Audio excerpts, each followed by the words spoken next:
I mean, you can fish for any type of catfish year round, no matter what. It's just how to find them and where to find them and being patient about it. Welcome to the Woman Angler and Adventurer podcast, inspiring real women with a passion for fishing and the outdoors to go get their adventure on. Now, here's your fearless host, Angie Scott. Welcome to this week's episode of the Woman Angler and Adventurer. I'm your host, Angie Scott. Not so sure about the fearless part, but always striving for that, right? So this week we're talking Catfishing 101 with Whisker Seeker Tackle's Amy Hansen. Catfish are hard fighters, and they can be a fun summer fish too, especially if you want to go out at night when the summer sun isn't beating down on you so hard. In this episode, Amy shares some great advice for someone who's just wanting to get into it. We talk flatheads, channels, blues, and so much more, so I hope you enjoy.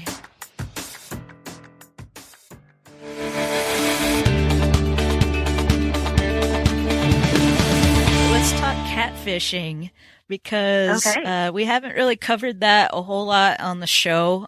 We had Paula Kathy Smith showed up to our Nashville Boat Show episode, and of course she's diehard into catfishing, and she was at the catfishing show that I ran into you and Troy at with Whisker Seeker Tackle, and yes, that was my first time going to that event, and it was in Louisville at the fairgrounds. First of all, it took me forever to figure out how to get in there. To find it, yeah. Yes. But every year we have to think about how do we get back. yeah, exactly. But I was kind of surprised at how many people were there, and you guys were staying super busy. And it's almost like catfishing is this whole like subculture in the industry that I didn't know existed. It is. And it's one of those where it kind of has a good and bad reputation as well. You know, we're not like bass fishing or walleye. We're not necessarily a clean fishing sport. And where, you can get dirty and messy, and you have to catch your bait and do all that stuff. You can't just use like just a plastic or one rod. And so a lot of people like think of, stink bait or fish fries, and but it can be very glamorous too, is the way I always describe it. You can travel all over the country to catch a catfish, whether it be, a channel cat, or blues are more southern, but a flathead too. But you can catch monsters, anything from, 1 pound to over 100 pounds, and have a memory of a lifetime. And it can be so rewarding, just as well as any other type of species. I love fishing for everything. So I'm a diehard cat fisherman, but I truly love fishing for everything. But yes, either you hate it or you love it is kind of one of the things. And I know like a lot of bass fishermen don't really like catfishing or cat fishermen. So, I mean, we're kind of in that gray area. So we're hoping to make our reputation better, and we really, really practice CPR and stuff. So we always try to be very good conservationists about it and respectful to everybody else on the water. And so it seems to me that like the people that love catfishing really love catfishing for the most part. Yeah. What is it? Is it the size that you think most draws people? The fact that you can get these monster fish? It's definitely the fight. I love targeting bigger channels. I just recently caught my personal best blue in Kansas a month ago. It was 58 pounds, and that was awesome. And my husband's caught like a couple 80s and everything. And, those are amazing, truly amazing fish. And we would love to continue to keep catching those. But honestly, our favorite are just monster sized channels, like in the 20s to 30. And it's just the fight that they put on. They fight better than, a 60-pound blue. And they're beautiful looking fish. So have you done much flathead catfish fishing? We try to do it like once a year if we can. Where usually it depends on our schedule. If we have a lot of tournaments lined up throughout the year, we might not have too much time, or just work schedules and things like that. But we do try to do it once a year, and it's so far it's just been kind of local. We just go to a local river or whatever. I would definitely like to start planning some trips to travel. We did try to travel out to West Virginia a couple years ago, and actually went with some friends who are guides, and weren't able to get on too many flatheads. Of course, it was like the one day that in the fall ended up being like 90 degrees out. And so it just wasn't a good day for flatheads, but I was able to catch a 48-pound blue while we were there. So that was very nice. But yeah, it's something that it's still a goal that we keep trying to pursue. We just finding the right time and getting out the door and going to do it, because we're always just doing something else or at a tournament or somewhere else. So, but yes, it is. We do love to try to target them. So we're still trying to finesse our technique with them. Yeah. So I got my first experience fishing. Actually, it was really my first ever experience going out specifically to target catfish, but it was specifically flathead catfish fishing, and it was on the Mississippi River, downtown La Crosse, Wisconsin. So that was interesting in and of itself, being on the river, like in a downtown setting. But we went out with a guide. And it was at night, wasn't it? Yeah, and it was at night. Yep. Yes. And the guide that took us out is like just diehard flathead catfish. That's his passion. He loves how, they're a predator, just everything about him. And so it was hard not to kind of get fired up about him, because he was just so passionate. I think he's like a biologist, so he really studies these. Oh, nice. Yeah. And it was just cool. He had a lot of really great information. And I was like, man, if I get into catfishing, like I want to target flatheads, because, they're just excited, they're different than channel cats or blue cats. And we were using live bluegill. So there was that element. He had to catch the bluegill first, and then he showed us like how to hook them and stuff. And then you just throw it out and let those bluegill swim around and hope you get one. And so it was kind of like sitting and waiting, for a while. But some nights, obviously, there's more activity than others, and it's just, but he just absolutely loves it. And I don't know when he ever sleeps, because it seems like he's out every night. And that again is what's hard. And a lot of people say you can't catch them during the day. You can. My personal best has came out during the day in the middle of a tournament, but a lot of times people do like to go late at night, because it is a good summer fishing, a summer fish. And, it's so hot during the day and stuff, but at night, they start to come up into the shallows and come out of their, little holes that they're basically hanging out in all day long. Yeah, they are super aggressive. So you might have to wait for hours, but when you get one to go down, it's awesome. Yeah. And yeah, I'm jealous. I really wish we could take more time to do it, because I would like to learn more about flatheads and target them more. I've caught 2 out here on Percy Priest, just outside of Nashville, not fishing for catfish. Just, I think the first time I caught one was, I was crappie fishing, and I just happened to get a flathead. It was not very big, but I had never seen one in person before. So I was like, at first I was like, I knew it was a catfish, but I was like, what's wrong with this catfish? It looked like it was diseased. And you're probably only using like 4-pound test or something. Yeah. It wasn't, it was a pretty fun fight, even though it wasn't a very big one. Yeah. But at first I was like, what's wrong with this catfish? So then I like Googled, I don't know how I put in like, I don't know, spotted something catfish, because it definitely looked different than the catfish I'd seen before. And I was like, oh, it's a flathead. Okay. That makes sense. And they're so pretty looking. Yeah, they are very. So, okay. So I wanted to talk to you about, if somebody is interested in getting to catfishing, is there like a kind of a entry level setup they could use? I've always used like Carolina rigs. Just some tips that you could give somebody who's just interested in starting out. I mean, just about anything would work, but these are just kind of my go-tos. About a medium heavy rod. I use 7.5 foot, but if you're going to go to a bank and you need to kind of get out there, over some rocks or snags or something, you can use, your 9-10 foot rods. But yeah, we do slip sinker or Carolina rig type of rig. And For starting out, it just depends on the size of fish you're going for. We kind of go a little intense as far as our line. We use anywhere from 65 to 80 pound braid, but you can definitely start out way lower and just do, 30 pound. We prefer braid, but if you prefer mono, that's totally cool. There's nothing wrong with it. It's all a preference thing, but we do braid for our main line. And then basically we'll just do a no roll sinker. And you can pretty much do, 1 to 2 ounces, depending on if you're not in like heavy current or anything like that. And then just put that on your main line, and then you got your barrel swivel. And then for our leader line, we use mono, but again, you can use your preference. And we'll use anywhere from 30 to 50. But if you're just kind of getting started and you want to do, 10, 20, or 30 pound, that's fine too. And then we just tie it off with a hook at the end. And the hook size, again, would depend on your size of fish. If you're just going for some smaller channels, you can get by with your 4 to 6 aught.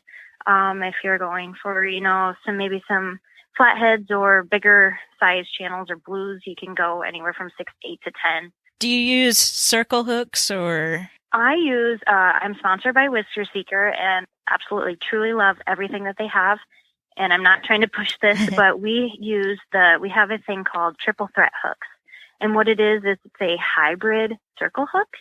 And so if you don't have that, then yes, I would suggest the circle hook. But this one's a hybrid circle hook. So you can basically put it in your rod holder and it can hook up on its own, or you can pick the rod up and you can give, your long sweeping hook set, or you can just reel down and hook it that way too. So it works. It's kind of one of those where you set it and forget it. You don't have to be like, oh shoot, I need to pick it up and set the hook or anything like that. It's just, you just throw it out there and forget about it. But, if you are one that just loves to hold the rod, whether you're in a boat or sitting on a bank, you just love to hold the rod, then your typical J hook is great. Otherwise, I would suggest a circle hook. Their hookup ratio is very good. So that's what I prefer.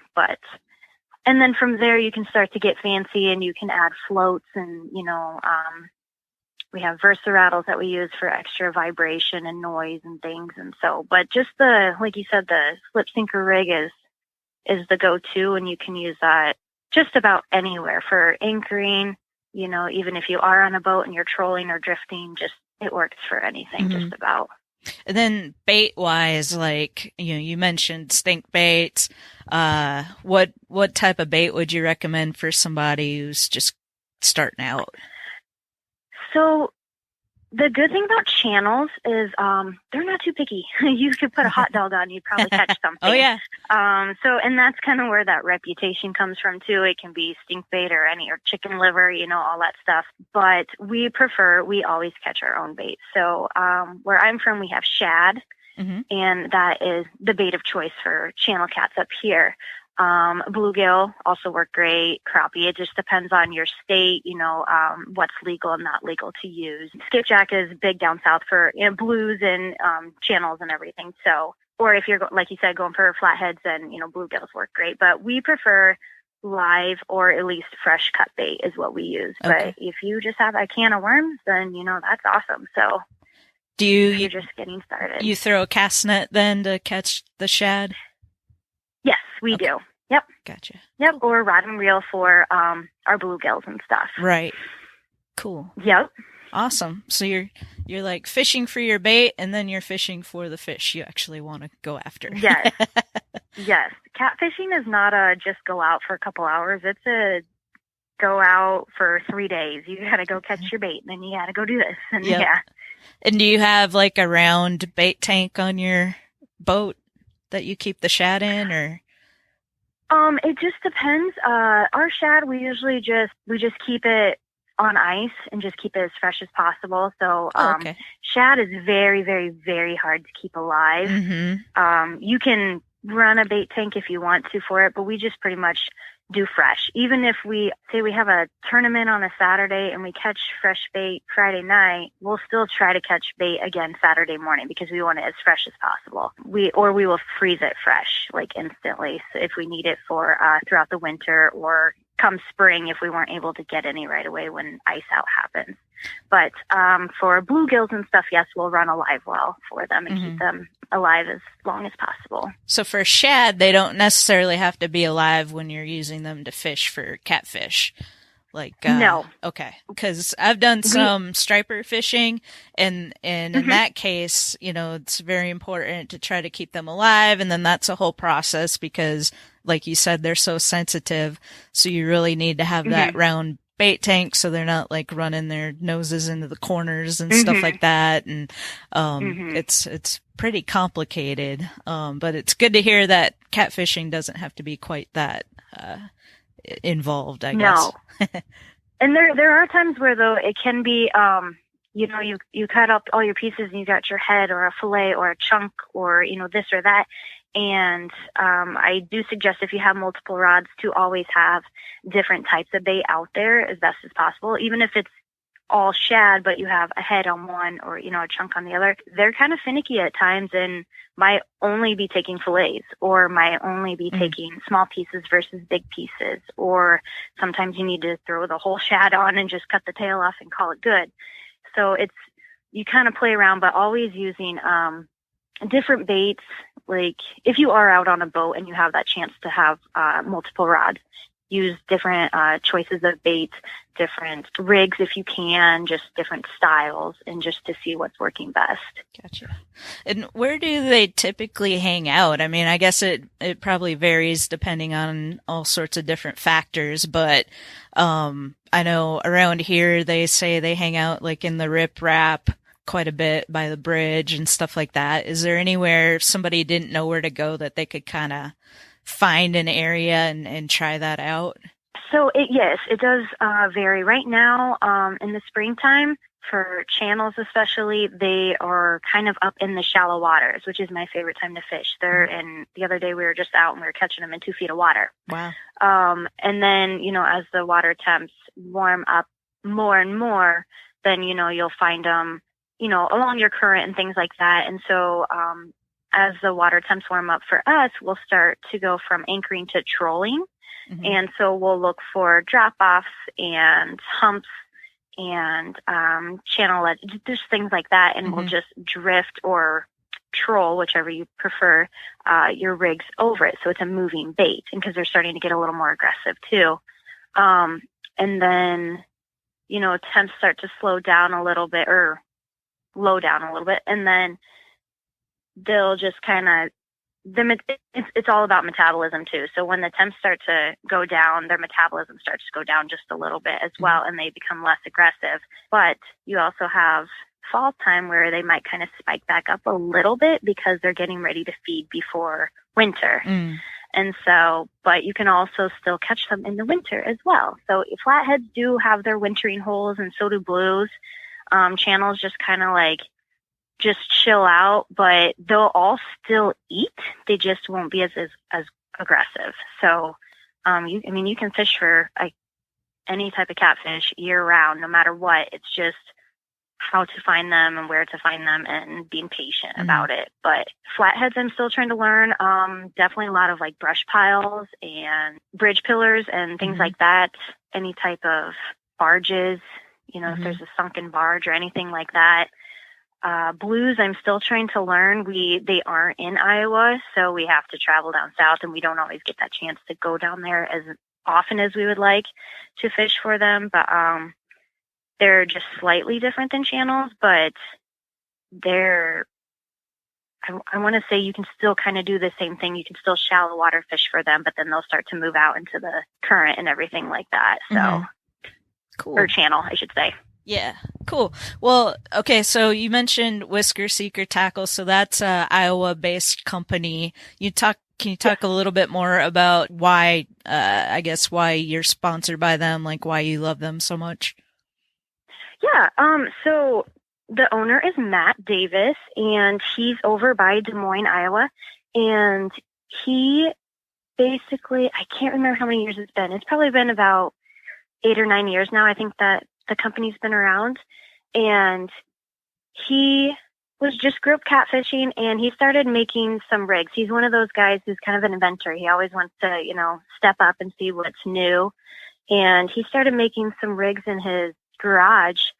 And next thing he knew, he had built this business just from ground zero. And as he was starting to build this business, he was kind of following some of the Iowa catfishing tournament trails and just kind of watching people and anglers and everything and just seeing who's out there and talking to them and stuff. And he came across my husband and I and our team member, Ken, and he started really following them, and he wanted to bring two people on board, a team on board to sponsor. And at that time, I wasn't always fishing every weekend with those guys because I just had other things going on, a couple jobs and stuff. But he took on my husband, Troy, and Ken, and had them for about a good year or so, and just kind of working with them. They tried the products and stuff and, you know, do reviews and everything. And then just throughout the years, he slowly added a couple teams, and I got added just right after, like a year after that, became part of the team. And now we have two guys who are kayak anglers, and they're really big into the flatheads. So I do get to learn a few things from them. And then we have a couple guys who are from down south, so they're really good with the blues and everything. So we have guys all over now. But my husband and I are very firm believers in only, when it comes to sponsors, to only have a sponsor that we truly love the product. And that's why this is the only sponsor we have right now. And also, one reason why we love him is that there aren't a bunch of pro staff out there. There's only a few of us. And so we're very small and family oriented. So it's really good. And we can all just get together. We can work together. We trust each other's opinions and can talk about everything. So I like that part. It's very family oriented. Also, all the products work. I love all the products. We get to use them. I do have two that maybe I don't use, but everything else I use. And I will tell people that. I don't just tell them for them to buy it. I will tell them, you know, this is not my favorite product. I don't use that. And this is why, but you may like it. You know, it's just a preference thing. But he also, it's kind of a one-stop shop. He has everything we need. We literally, besides a reel, we have everything. So we don't need to go out, and not saying you have to have a sponsor, but we don't need to go out and look for this person for reels or this person for rods and hooks. And, you know, he's building this whole business and trying to have everything under one roof. So that's what's great. And I don't know. Yeah. And plus he's a great guy, and the customer service is phenomenal. You won't find anything better. So awesome. Well, we'll put a link to Whisker Seeker Tackle in the show notes so people can check that out. And I ran into you down at iCast in Orlando with them. So they travel all over. And that's cool. So once, you know, we're in this situation right now, so a lot of the big shows have been canceled, and we just found out that iCast is now, I guess, going to be a virtual show. I don't know how that's going to look or work this year. So it's super disappointing, but I mean, it is what it is. We got to deal with it. Yeah. So hopefully there'll be some more shows this year. Is there anything coming up for you that you want to put out there or plug? Honestly, no. We, when it comes to our shows, we just do a couple of them in, you know, right there in kind of February and stuff, January, February, because Troy and I, again, do the shows. We take the trailer and we travel wherever the shows are, and we set them up ourselves and run them and work them and do everything and spend the 12 hours a day doing it. So we have to take time off our full-time jobs to do that as well. So we only do a couple right there during the winter, and then we actually stop because then we start to do our tournaments or our own traveling and things like that. So and we're only online. We do have some products like in Shields and a few stores across the country and everything, but it's just a select few. But basically, we're online. So, and I noticed, if you want to check us out, I noticed they're running free shipping right now. So, take advantage of that. And cool. One thing I was going to ask you, I forgot to ask: have you ever noodled for catfish? I have not. It's something I would love to try. Just to say I've done it. but it's kind of a sore subject. It depends on what you are noodling for, and I don't like some of them. You're finding them on their beds, and so I don't necessarily like to pull them off their, if they're spawning or anything like that. And so it's kind of one of those fine line, and I don't know much about it yet to attempt it, and plus I don't know if I want to stick my hand down a snapping turtle's mouth or anything like that either, just on accident. So freak me out. Yes. So it is something that's like, yes, I would love to try it, but it's kind of, I don't know. And I need to know more about it and before I go to attempt it. So I'm not hurting any fish or anything like that. So. Right. Gotcha. Cool. I was just curious if that was something you'd ever done before. So I have not yet. Cool. All right. Well, thank you so much for all the awesome information. I think we could call this episode Catfishing 101. You gave some really great tips for people that are wanting to get started with it. And I think I'm going to give it more of a try this season out on my lake. It's been a while since I've put that Carolina rig out. I love using the rod holders, so I think I might look into those hooks that you were talking about. And just it's fun just to be out there chilling, and then if you get a fish on, then that's awesome. So if not, you're getting some sun rays and enjoying the scenery, and Yep. Well, I would love to have you on our boat one of these days too. Yeah, so it would be great. Kind of talked about it, but you're not that far from me. I mean, you're a day trip away. Yeah, no biggie for us. Yeah, exactly. 10 hours is nothing for us. Yeah, I know. Me too. I'm used to driving up to Minnesota, and that's like 14 hours. So anything less than that, I'm like, no big deal. Yep. So we'll make it happen, definitely. Yes, for sure. Cool. And where, so you're on Instagram, and I guess, is that the best place if people want to? Yeah, I'm not a YouTuber or anything. Just Instagram and Facebook. Okay. So yeah. Cool. Well, I'm not that handy with the computers yet. Yeah, it takes a lot. It's a lot of time, and I think a lot of us would just rather be out there enjoying fishing too. So yes. Well, awesome. Well, thanks again for being on the show, and we'll definitely stay in touch.